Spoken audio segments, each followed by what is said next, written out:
अऊज़ुबिल्लाहिमिनश्शैतानिर्रजीम रब्बिश्रह ली सदरी वयस्सिर ली अमरी वहलुल उक़दतम मिन लिसानी यफ़क़हू क़ौली. Let's start with today's session. Today what we're just going to do is to discuss the next part of the previous lecture. Okay, in the previous lecture we did discuss the socio-economic impact of Murabah financing. So in three perspectives. Number one is individual impact, the other one is the economic impact, and the last one is social impact, isn't it? Like you can see over here, socio-economic impact of Murabah financing. So we have already discussed the introduction of it, and after that we did discuss individual impact, and today we just going to discuss what this been discussed, like individual impact, individual benefit. Now we're just going to discuss the economic benefit. Fine. So I've told you earlier that there is a difference in the process as far as the Mizan Bank is concerned. Fine. So over here, if you look over here, that Mr. A goes to the HBL, asking for the loan amount. HBL extend him with a loan amount 1 million rupees, and Mr. A is just purchasing the गन्ना from the open market directly, isn't it? तो हमने ये individual impact कर लिया था. And over here, Mr. A just goes to the Mizan Bank and requesting the Mizan Bank to purchase the the ganna from the open market, and on the request of Mr. A, Mizan Bank is purchasing the ganna from the open market. Okay, so this is the difference in the process. I've just discussed in detail basically in the previous lectures of mine. Please listen to the previous lecture before listening to this lecture. Okay, तो इस हमने जो process में change है, इसका economic benefit क्या होगा. देखिए इकोनॉमिक बेनिफिट क्या होगा. देखिए ये मैंने लिखा हुआ भी है. In case of HBL, in case of HBL there is every probability. इस केस में HBL के केस में, ये जो HBL का केस है, इस केस में there is every probability that after getting money from the HBL, mister A would not purchase the goods basically, isn't it? कि मिस्टर ए ने HBL से लोन ले लिया. अब वो ज़ाहिर है कैश के फॉर्म में लोन नहीं लेता. जब भी मिस्टर ए जाएंगे या कोई भी जाएगा HBL से लोन लेने, तो HBL क्या करेगा, अपने ही बैंक में मिस्टर ए का अकाउंट खोल देगा, और the money is being transferred, is going to be transferred into Mr. A's account, and Mr. A would be given the checkbook, fine, ATM card to withdraw the money, isn't it? And just keep on paying the interest. अब जो है mister A देखें, after getting money from HBL, अब mister A के account में जब पैसे आ जाएंगे, so now this is at the discretion of the Mr. A basically to purchase the ganna or not to purchase the ganna, isn't it? Or to convert this money into goods or not. बात वाज़ेह हो रही है. तो अब ये customer के ऊपर है, मिस्टर ए के ऊपर है कि वो ख़रीदें या ना ख़रीदें. मिस्टर ए HBL इनको कंपेल नहीं कर सकता कि भाई गन्ना ही ख़रीदो, नहीं. रनिंग फाइनेंस के केस में, वर्किंग कैपिटल के फाइनेंस के केस में आप चाहें तो प्रैक्टिकली पूछ लें.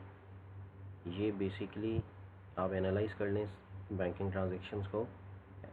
Fine, the HBL is interested in the interest plus principal payments that is going to be made by Mr. A basically. Mr. A just keep on, as long as Mr. A keep on paying the interest plus principal payment to the HBL, HBL is no more interested whether the amount of money is being used or not being used. Fine. तो ये सिर्फ interest payment में जो है वो interested हैं. अब देखें मिस्टर ए तो एक कस्टमर है ना, so they are numerous customers, thousands of customers, ऐसे ना.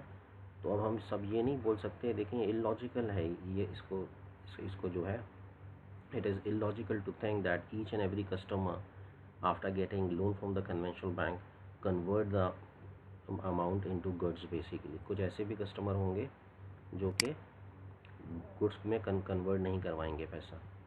सही है. तो इसके लिए एक मैंने आपको जो है रेफरेंस मैं दे रहा हूँ. मैंने पिछली क्लासेस में भी दिया था कि बेसिकली एक इस पे रिसर्च हुई है बेसिकली, कि मैंने यहाँ पे लिखा हुआ भी, in case of HBL there is every probability that after getting loan from HBL mister A shall not purchase the sugar cane और एनी एसेट. और in case of HBL there is every probability that the loan amount will not be converted in goods into goods that leads to more money supply. तो इससे क्या होगा basically, एक मैं आपको reference दे रहा हूँ, ये 2015 में एक आर्टिकल शाया हुआ है, attaining financial efficiency, attaining financial efficiency through funds utilisation. Fine. So according to this article, तो 69% of the loan amount, 69% of the loan amount was just converted into the goods basically, और rest of the 31% not been converted. सही है. मैं आपको दोबारा बता देता हूँ कि 2015 में एक रिसर्च हुई उसके मुताबिक, और ये रिसर्च जो है वो शाया हुई भी, आप गूगल पे you can search for this article basically. उसके मुताबिक 69% जो लोन अमाउंट है वो तो कन्वर्ट हुई है गुड्स में, बाकी की 31% नहीं हुई है. तो ऐसे क्या होता है, इकोनॉमिक्स क्या बोलती है कि मनी सप्लाई बढ़ जाएगी क्योंकि तमाम का तमाम पैसा गुड्स एंड सर्विसेज में कन्वर्ट नहीं हो रहा होगा. देखिए यहाँ पे दो एरो बनाए हैं मैंने, एक ये एरो है और दूसरा ये एरो है.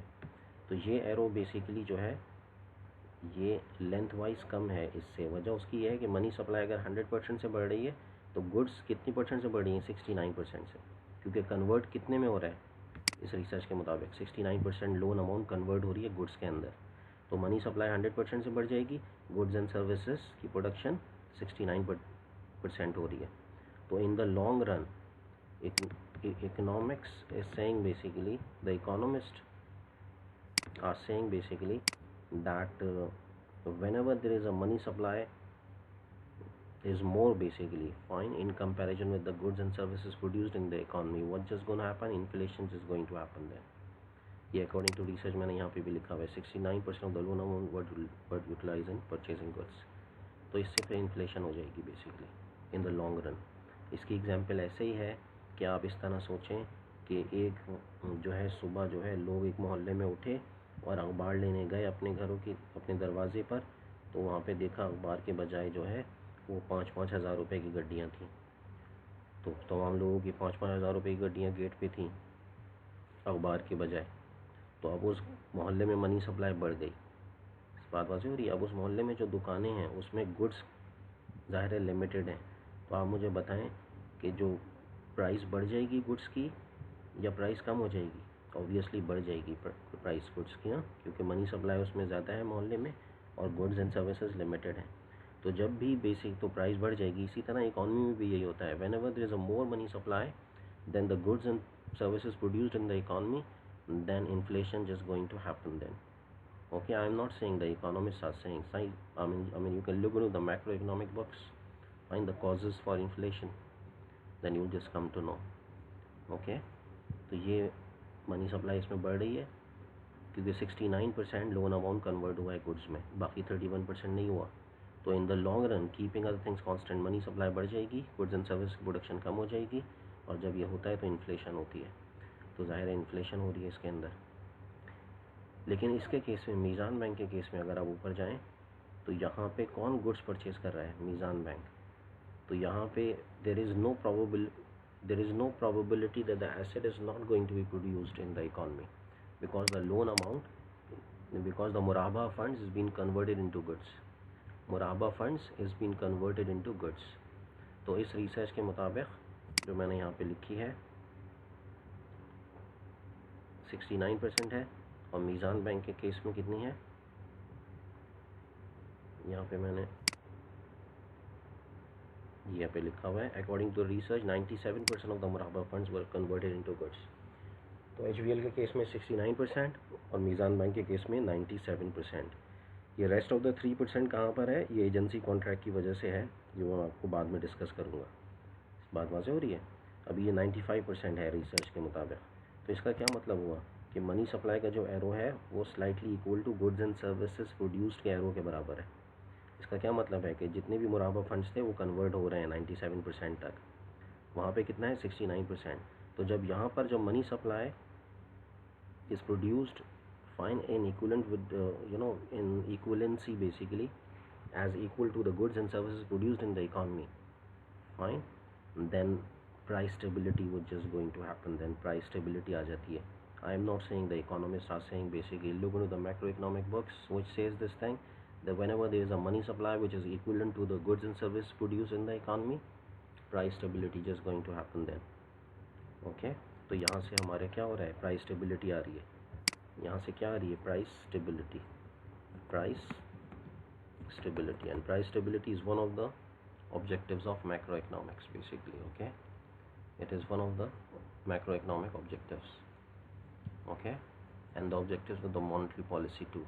तो यहाँ से प्राइस स्टेबिलिटी आ रही है और वहाँ से इन्फ्लेशन हो रही है.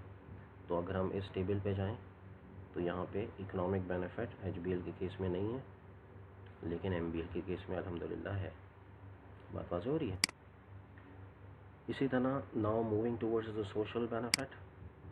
देखें, केस बी में हमने क्या डिस्कस किया, इकोनॉमिक बेनिफिट में हमने ये डिस्कस किया कि मिस्टर ए HBL से लोन ले लेंगे और उसको गुड्स में कन्वर्ट नहीं करेंगे, क्योंकि मिस्टर ए के अलावा और भी सब बहुत सारे कस्टमर्स हैं. तो 69% लोन अमाउंट कन्वर्ट हो रही है, आवाज़ हो रही है. लेकिन हम सोशल बेनिफिट में ये देखेंगे कि what if mister A is converting the amount of money, amount of loan amount basically, fine, the loan amount into goods and services, but the bad goods and services basically, which are not only impermissible but also injurious for the health of the society. For example, wine, coke, fine, music industries, fine, the bars and the casinos. तो mister A after getting, there is every probability, ये मैंने लिखा हुआ भी है, देख लें आप, there is every probability that after getting loan amount from HBL, Mr. A shall purchase haram goods or injurious goods, for example wine, tobacco, bars, casinos.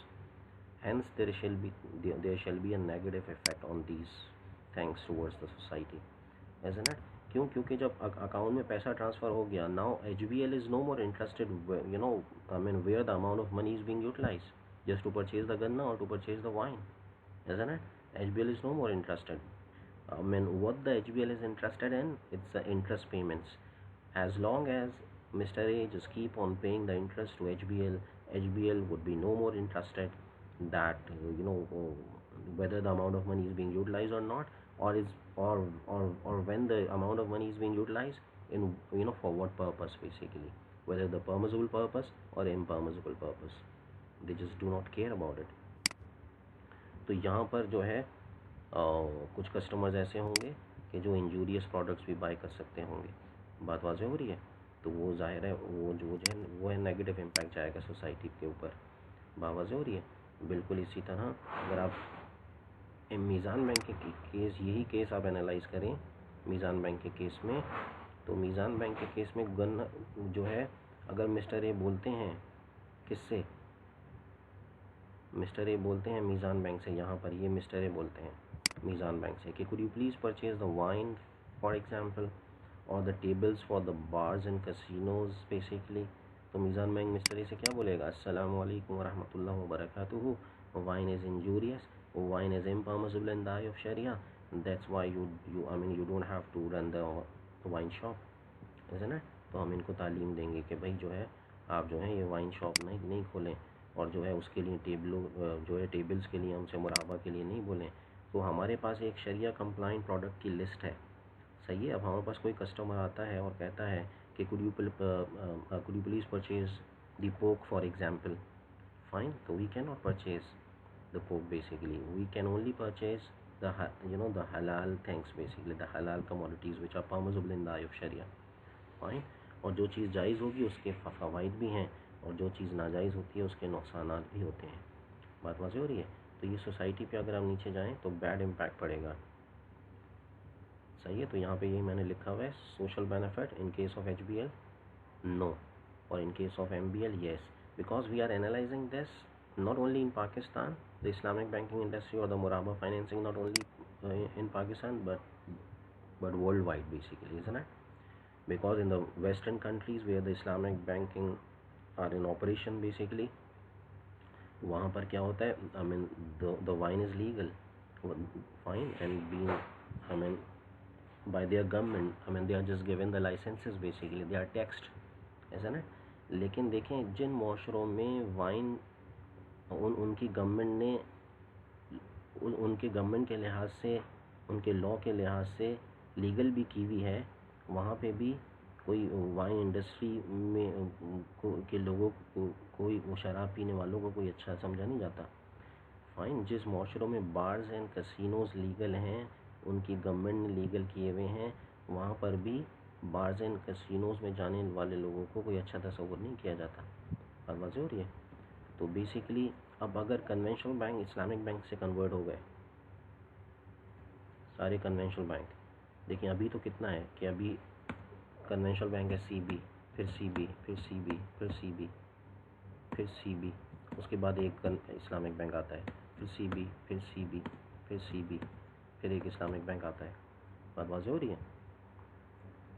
तो अब अगर फॉर एग्ज़ाम्पल अगर ये बैंक्स आहिस्ता आहिस्ता कन्वर्ट होने लगे, इस्लामिक IB में convert हो गया फॉर एग्ज़ाम्पल, ये भी IB में कन्वर्ट हो गया इस्लामिक बैंक, ये भी कन्वेंशनल बैंक इस्लामिक बैंक में कन्वर्ट हो गया है IB, अगर तमाम IB हो गए तो इसका मतलब है ये जो फाइनेंसिंग है इंजूरियस प्रोडक्ट्स की, wine, tobacco, bars, casinos, fine, इसकी फाइनेंसिंग रुक जाएगी, कम हो जाएगी। बात वाज़ेह हो रही है? इसकी फाइनेंसिंग जितने जितने इस्लामिक बैंकिंग बढ़ेगी ये फाइनेंसिंग कम हो जाएगी, और ज़ाहिर है अगर फाइनेंसिंग कम होगी तो ये फ्लरिश भी नहीं होगा।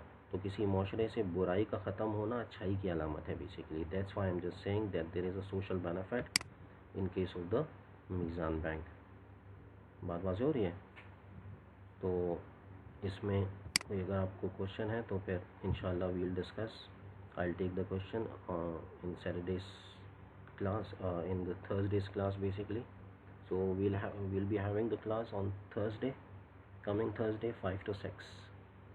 Okay, so you can ask the question basically in that class. You can also ask the question on WhatsApp. Fine, you have already got my number. Okay, thank you. Assalamu alaikum wa rahmatullahi wa barakatuhu.